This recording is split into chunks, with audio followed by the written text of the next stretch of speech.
नमस्कार। माँ भगवती शिक्षण संस्थान के ऑनलाइन क्लास में आप सभी छात्र छात्राओं का स्वागत है। आज हम लोग क्लास 10th के केमिस्ट्री के दूसरे अध्याय अम्ल क्षारक और लवण पढ़ने जा रहे हैं।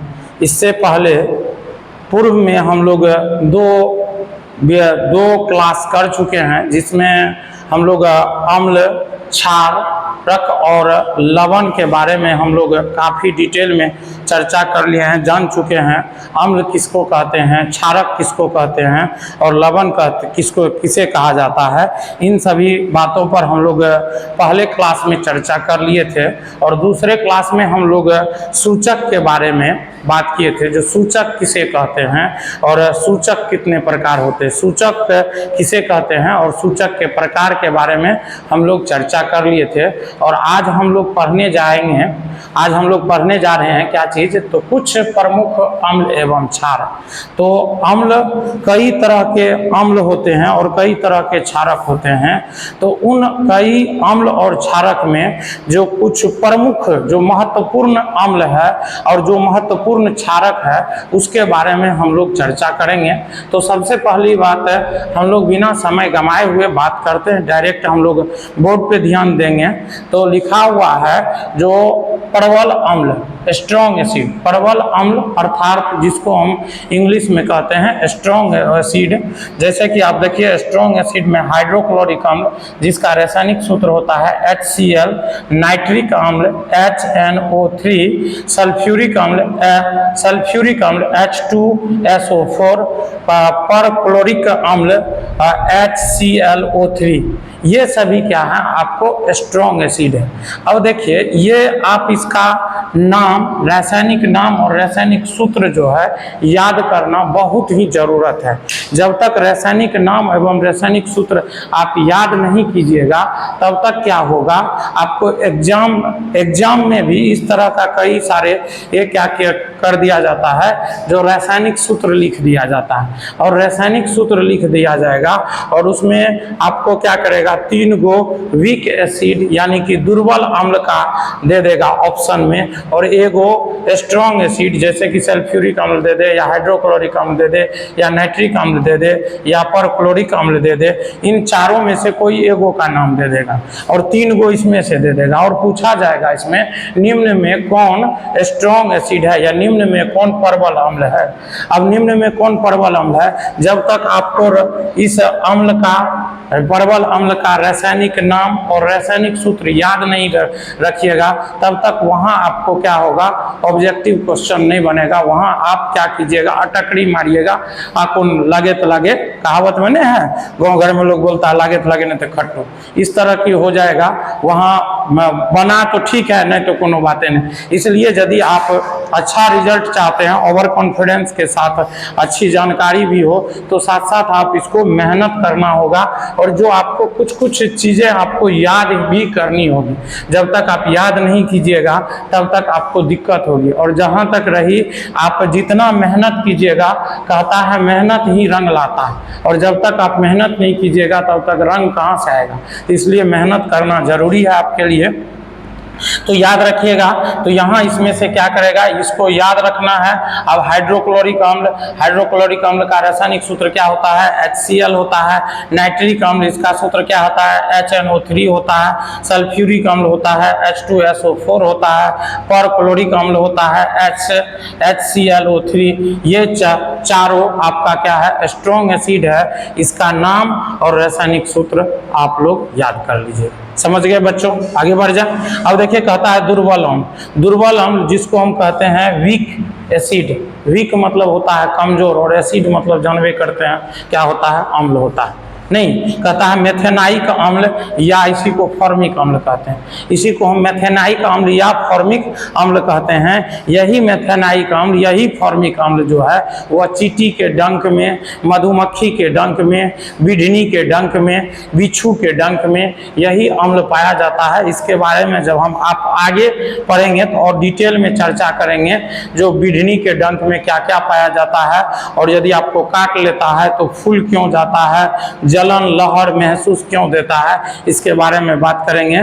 तो फिलहाल अभी आप याद रखिएगा, चींटी के डंक में कौन सा अम्ल पाया जाता है, फॉर्मिक अम्ल पाया जाता है या मेथेनाइक, मेथेनाइक अम्ल कहिए या फॉर्मिक अम्ल कहिए। इसका रासायनिक सूत्र होता है HCOOH। क्या होता है? HCOOH, यानी किसका सूत्र होता है? मेथेनाइक या फॉर्मिक अम्ल का। उसके बाद कहता है जो एथेनाइक या एसिटिक अम्ल, एथेनाइक अम्ल, एथेनाइक या एसिटिक अम्ल, एथेनाइक या एसिटिक अम्ल कहता है जो CH3COOH, ये किसका सूत्र होता है? में एथेनाइक या एसिटिक अम्ल का यह रासायनिक सूत्र होता है। कहता है जो फास्फोरिक अम्ल, फास्फोरिक अम्ल कहता है H3PO4, H3PO4 कहता है कार्बोनिक अम्ल H2CO3, कार्बनिक अम्ल H2CO3 कहता है। ऑक्जेलिक अम्ल कहता है जो COOH का होल 2, C देखिए इसको कैसे पढ़िएगा, COOH का होल 2 इंटू 2H2O, यानी कि कहता है COOH का होल 2, और इसके अतिरिक्त जो है इस अम्ल में दो अणु क्या पाए जाते हैं? जल भी पाए जाते हैं इंटू 2H2। समझ में आ गया? आगे बढ़ जा। अब देखिए यहाँ लिखा हुआ है परवल क्षार, परवल क्षार कहता है स्ट्रॉन्ग बेस, नहीं स्ट्रॉन्ग बेस, यानी कहता है परवल क्षार। अब परवल क्षार किसको कहते हैं? कहता है सोडियम हाइड्रोक्साइड, सोडियम हाइड्रोक्साइड, जिसका सूत्र रासायनिक सूत्र होता है NaOH, NaOH, सोडियम हाइड्रोक्साइड, जिसका रासायनिक सूत्र क्या होता है? NaOH। पोटेशियम हाइड्रोक्साइड KOH, याद रखिएगा बाबू, कहेगा पोटेशियम हाइड्रोक्साइड का रासायनिक सूत्र क्या होता है? KOH। कहता है कैल्शियम हाइड्रोक्साइड CaOH के होल 2, क्या पढ़िएगा? CaOH का होल 2। कहता है मैग्नीशियम हाइड्रोक्साइड MgOH के होल 2। ये सभी चारों जो हैं यह कैसा क्षारक है? परवल क्षारक है। कैसे क्षारक हैं? परवल क्षारक, यानी ये sodium hydroxide, potassium hydroxide, calcium hydroxide, magnesium hydroxide, sodium hydroxide, potassium hydroxide, calcium hydroxide, magnesium hydroxide, ये चारों जो हैं यह कैसा क्षारक है? स्ट्रॉन्ग क्षारक है। कहता है जो स्ट्रॉन्ग बेस है, यानी परवल क्षारक है।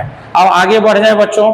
अब देखिए दुर्बल या निर्बल, कहता है दुर्बल कह दीजिए, या कहता है दुर्बल मतलब क्या होता है? कमजोर। या लोग देखे होंगे बोलता है कभी कभी गांव घर में लोग बोलचाल की भाषा में कहता है जब भगवान मारतो छे तो निर्बल के, मैथिली भाषा में हम लोग बात करते हैं, नहीं कहता है जो निर्बल को, निर्बल मतलब जो कमजोर होता है, या दुर्बल कहिए या निर्बल कहिए, वह उसी को कमजोर कहिए या क्या कह सकते हैं? दुर्बल को दुर्बल कहेंगे या निर्बल कहेंगे। इसको हम इंग्लिश में कहेंगे वीक बेसिस। क्या कहेंगे? वीक बेसिस, वीक बेस नहीं बेस। कहता है जो कहता है हाइड्रोक्साइड, जिसका सूत्र होता है NH4OH। Beryllium hydroxide, beryllium hydroxide BeOH के होल 2, BeOH के होल 2। एलिनीन से एलिलीन C6H5NH2, C6H5NH2।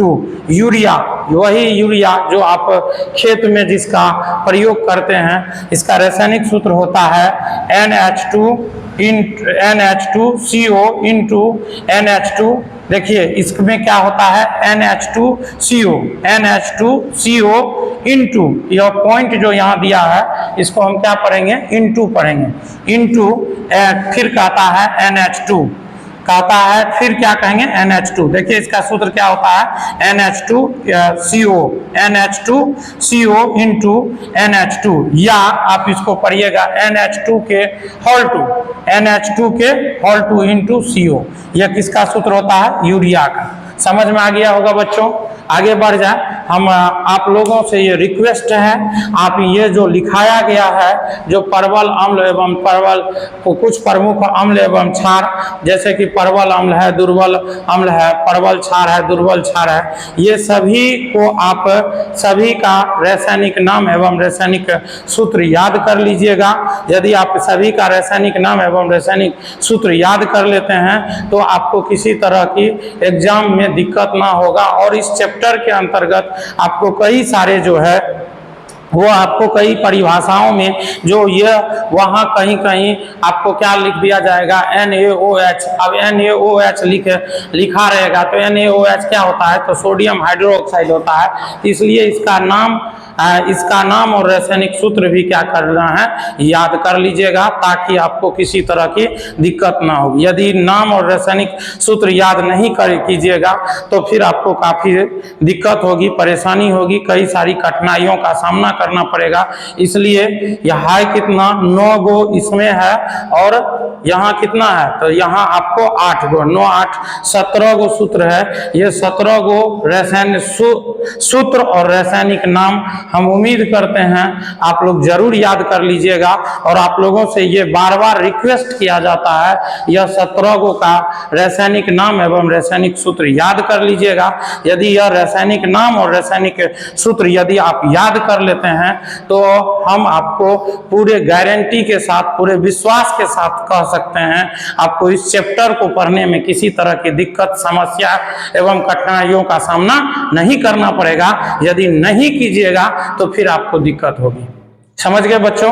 और हम उम्मीद करते हैं आप लोग मेरी बात को जरूर मानिएगा और आप इसको याद कर लीजिएगा। और जब याद कर लीजिएगा तो आपको समझ में और अच्छा तरह से केमिस्ट्री आएगा और खास करके ये चैप्टर और आपको अच्छी तरह से डीपली में गहराई से आपको वो जानकारी प्राप्त होगी। चलिए अब हम आगे बात करते हैं अम्लों के भौतिक गुण के बारे में। कहता है अम्लों के भौतिक गुण, फिजिकल प्रॉपर्टी ऑफ एसिड, नहीं, कहता है अम्लों के भौतिक गुण, फिजिकल प्रॉपर्टी ऑफ एसिड, यानी अम्ल के बाहरी, अम्ल के जो बाहरी गुण होते हैं, अम्ल में जो बाहर से जो दिखता है उसी को हम क्या कहते हैं, उनके भौतिक गुण कहते हैं। जिस प्रकार से ये मार्कर है, इस मार्कर का हम भौतिक गुण पूछेंगे तो कहेंगे ये मार्कर जो है दिखने में सफेद है, इस पर जो है वह क्या हुआ, ब्लैक कलर के पेन से लिखा हुआ है, इसमें एक ढक्कन लगा हुआ है जो आसानी से खुल जाता है और आसानी से लग जाता है। तो ये इसका क्या हुआ, बाहरी गुण हुआ। नहीं, अब इसके भीतरी गुण यानी कि अंदर में इसका क्या गुण है, तो यह अंदर की चीज जो होगी उसे हम क्या कहेंगे, रासायनिक गुण। और जो बाहर से जो गुण दिखेगा उसे हम कौन गुण कहेंगे, भौतिक गुण कहेंगे। चलिए देखिए अम्लों के भौतिक गुण पे हम लोग चर्चा करते हैं।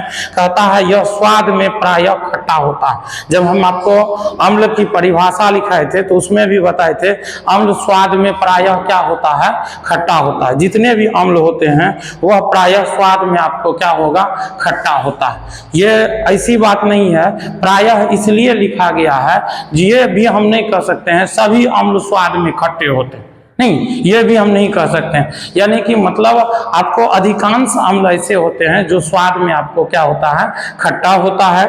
और कहता है जो इसमें ताक्षणिक गंध होते हैं, अम्ल में एक क्या होता है, एक विशेष तरह की गंध होती है, ताक्षणिक गंध होता है। कभी कभी आप क्या होता होगा, जो आपके घर में बैटरी होगी और उस बैटरी में कभी डालने के लिए लाते होंगे कौन चीज, तो H2SO4। देखिए H2SO4 किसका सूत्र है, सल्फ्यूरिक अम्ल का। यही सल्फ्यूरिक अम्ल जो है वह बैटरी में डाला रहता है। और यह जितने भी अम्ल है, जैसे HCl है, उसके बाद कहता है HNO3 है, H2SO4 है, HCl O3 है, ये सभी जितने अम्ल है ये सभी स्ट्रॉन्ग एसिड है। और इन स्ट्रॉन्ग एसिड में क्या होता है, यह आपके त्वचा को भी जला सकता है। यह इतने स्ट्रॉन्ग होते हैं ये आपके त्वचा को भी जला सकते हैं। याद कीजिएगा जब आप कभी कभी खाना खाते होंगे और खाना खाने का एक आपका टाइम होगा और उस टाइम में यदि आप प्रत्येक रोज खाना खाते हैं तो ठीक रहता है। कभी कभी क्या होता है, गांव भर में भोज भात या आप कहीं पार्टी उटी में चल जाते हैं तो वहाँ खाने का आप प्रत्येक रोज खाते हैं 9 बजे और वहाँ जाके खा लिए 11 बजे।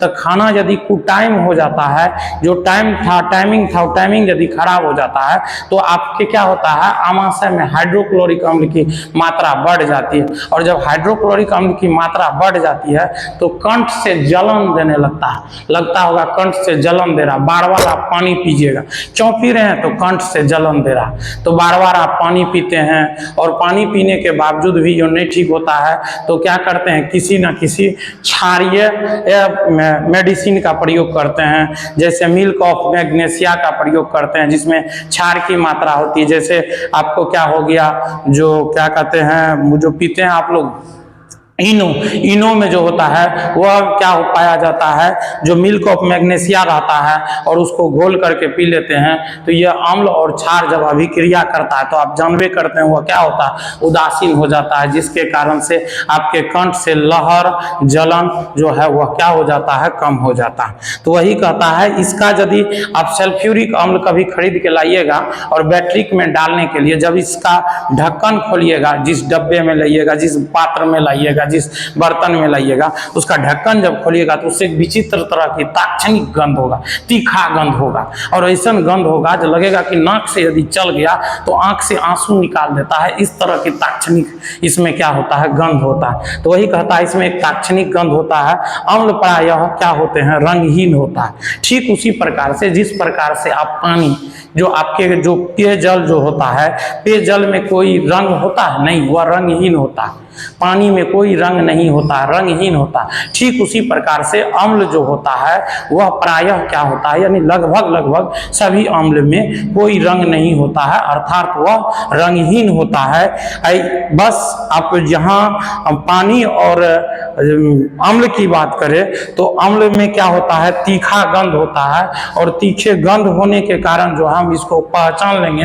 ये क्या है, अम्ल है। और जबकि ये यदि देखने से, यदि देखा जाए, यदि एक पात्र में अम्ल को रख दिया जाए और दूसरे पात्र में जल को रख दिया जाए तो आप ये देख करके नहीं बता सकते हैं कौन अम्ल है और कौन क्षार है। क्यों? क्योंकि दोनों क्या होते हैं, प्रायः रंगहीन होते हैं। जल भी रंगहीन होता है, पेयजल भी रंगहीन होता है और अम्ल भी रंगहीन होता है, लेकिन उसको यदि ढक्कन खोलने के बाद, उस पात्र के खोलने के बाद उससे क्या होता है, तीखा गंध निकलता है, और जिसके कारण आप वहाँ यह सुगंध के माध्यम से भी, गंध के भी माध्यम से कह दीजिएगा यह क्या है, अम्ल है और यह क्या है, पेयजल है। ठीक समझ में आ गया? आगे बढ़ जाए, कहता है इसमें संक्षारण का गुण होता है। अब देखिए, याद कीजिए, जब हम लोग केमिस्ट्री में पहला अध्याय पढ़े थे रासायनिक समीकरण एवं अभिक्रिया, तो रासायनिक समीकरण एवं अभिक्रिया में हम लोग पढ़े थे संक्षारण के बारे में पढ़े थे।